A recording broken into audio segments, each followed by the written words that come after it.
everyone, it's Allison Alyssa Carty of AllisonAlyssa.com, and I have an interesting question for you today. What would you do differently if you didn't care about what people thought of you?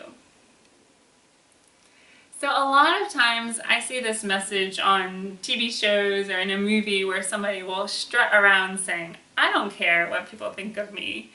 And I always think it's a little bit funny because we all care about what the people around us think of us and their judgments that they might have about us.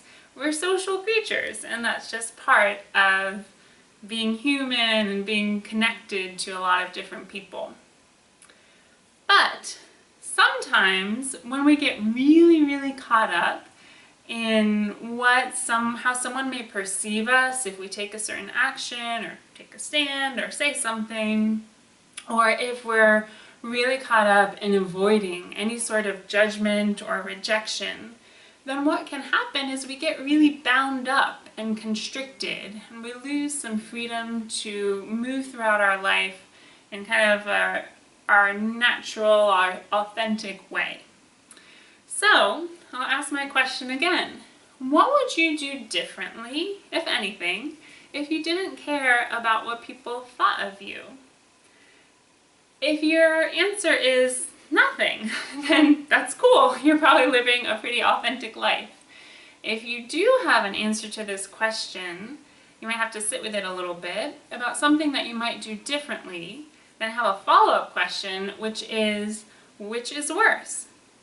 Somebody having a temporary judgment of you, or kind of keeping whatever it is you're wanting that's different bottled up inside of you. It's a personal choice. I'll note for myself, when I first started my business and I put up my website and was blogging, I was worried about what people would think of me. And at least in my case, I'll tell you, most people didn't really care. So I've found the more I do things that push my comfort zone or might open me up to more judgment from people, and the more practice I get with doing that, then the less any judgment or the way people are perceiving me matters, because I see that most of the time people are taking care of their own business and they don't really care all that much about what you're doing. So sit with this question. It's kind of interesting and it might lead you in a new direction.